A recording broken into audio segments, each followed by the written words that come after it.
Coach's Corner is brought to you by Capital Investment Company of Virginia. Hello and welcome into another episode of Coach's Corner. I'm Mitch Stewart and I'm joined by Roanoke head coach Dan Bremner this afternoon. Dan, thanks for joining me. Congrats, buddy. Thanks, Mitch. Absolutely. So first, as we try to look back at this week, and it's been a bit of a whirlwind, I want to hear from you just kind of what you've been feeling overall from Tuesday to now in the celebration. What are kind of your bigger takeaways as you've been trying to process this? For me, it still feels a little bit surreal, to be honest. I mean, like I've said before, this was my fifth finals, either as a player or a coach, and to get that close and be heartbroken so many times, it kind of seems unreal that it's done.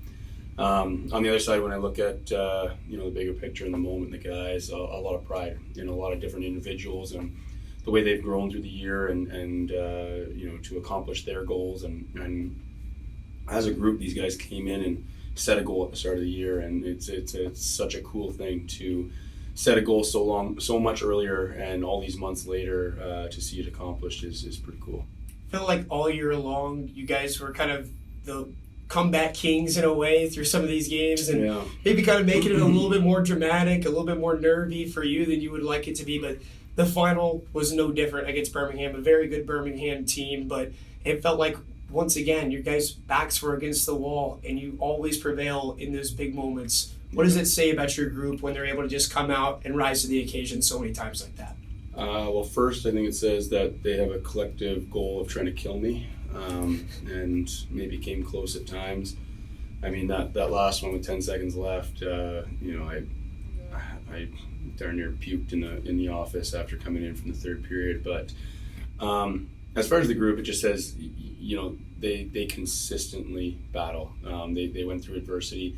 And I think seeing some of those opportunities or seeing some of those places where they had to battle like that through the regular season really put them in a place to succeed in playoffs. We saw everything from being up to being down 3 in the third period and coming back and winning overtime games in those situations or winning in regulation. And they were so consistent in that battle and that compete level. And I think that's really what they showed through playoffs as well.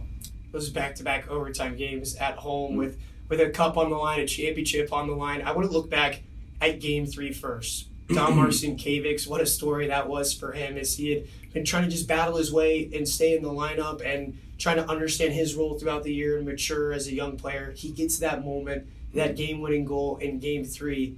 Until the next morning, we find out Billy Vizzo had actually tipped it along. He doesn't say anything to anyone because he wants Dom to kind of have that moment. It's one of my favorite stories of this past week.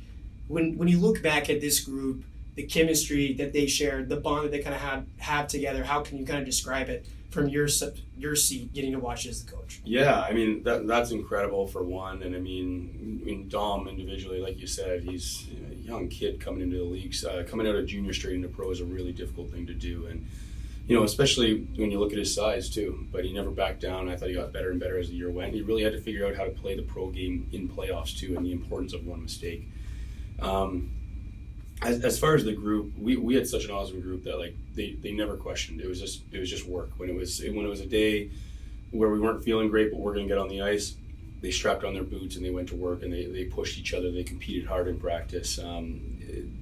The camaraderie in there was fantastic from the start of the year all the way through. And I think you see things like that on the ice, not just in what Bill did, but they went to war for each other.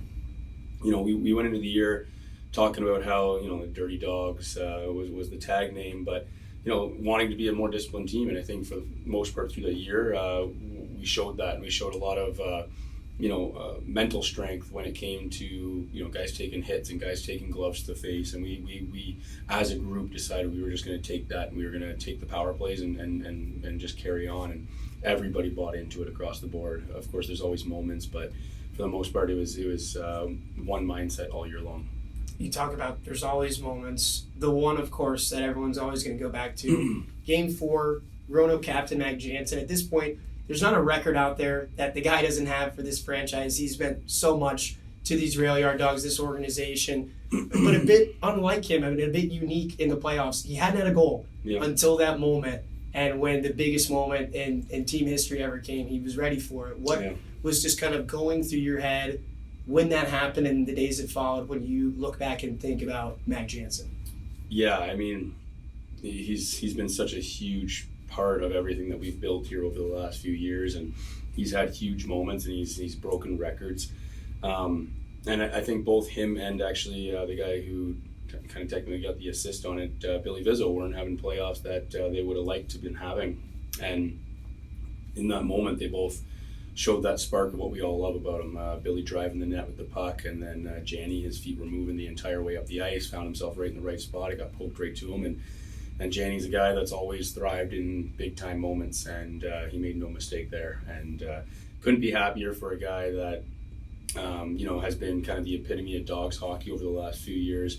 Not having the playoffs that I'm sure statistically he would have wanted, to be able to have the opportunity in that moment to do it and complete it. Couldn't be happier for it to be him.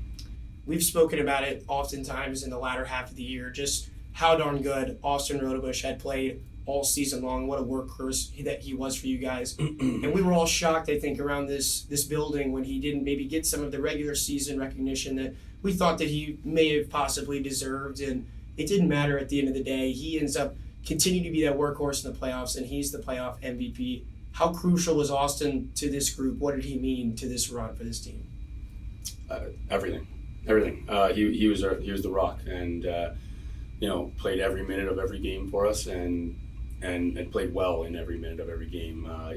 There wasn't too many lapses through the whole playoff run.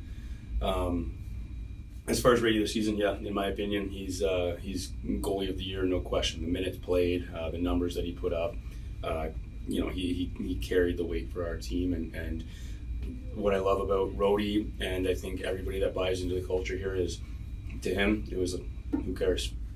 Who cares? We're after the big one, and it was awesome to see us get it done with a huge performance from him. But everybody across the board, we have other guys that I really feel should have been recognized by the league, but they weren't, and everybody had the same mentality. Who cares? We got a bigger goal. And by the time we get back to Roanoke this week, with the series tied heading into Game 3, you get, at the time, the fourth largest crowd for an SPHL playoff game ever into the Doghouse for that Game 3 overtime win. And then they jump it the next night and get fourth and fifth place on back-to-back nights on a Monday and Tuesday, no less. Nearly 11,000 people packing in here on those two nights combined. What did it mean to you just to kind of see that again this season? We kind of saw it last year, and it's been kind of building towards this, it feels like, for multiple years. But what do you just have to say to the community out there for their support during these past couple weeks? This is an awesome hockey town here, and it's grown over the time that I've been here.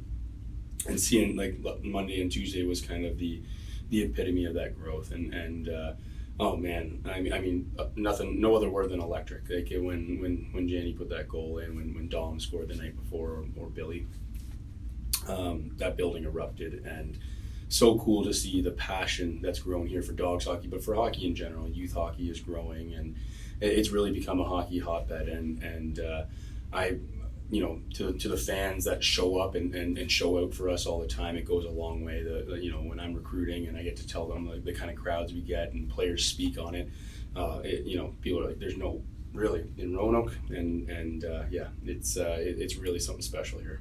Talked about getting a chance to kind of watch it grow and watch it build with the support on the outside, but there's been a lot of people that have come through in prior seasons that maybe aren't here anymore, or maybe are not in the game at all itself, and have hung up the skates, that I feel like when you were talking post-game with some folks that you wanted to acknowledge and tip your cap to for helping to lay the foundation for a run like this to happen.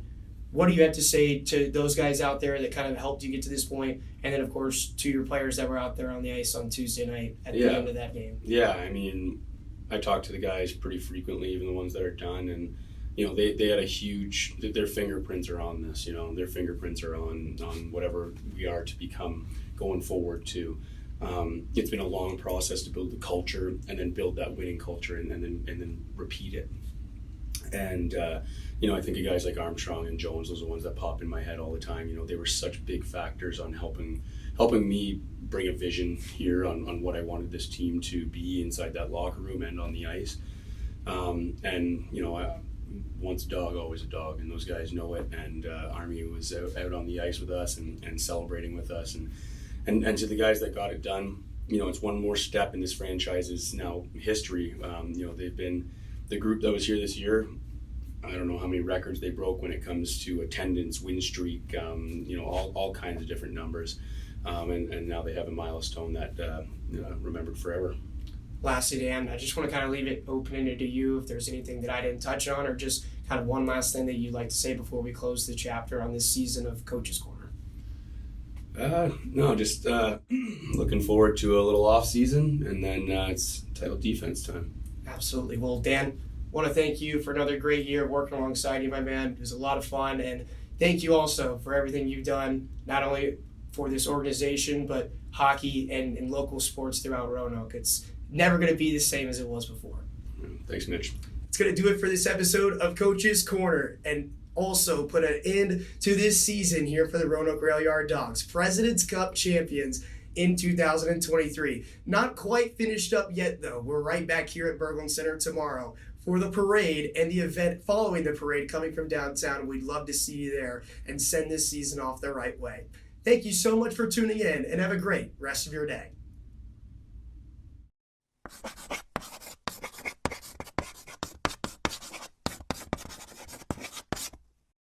Coach's Corner is brought to you by Capital Investment Company of Virginia.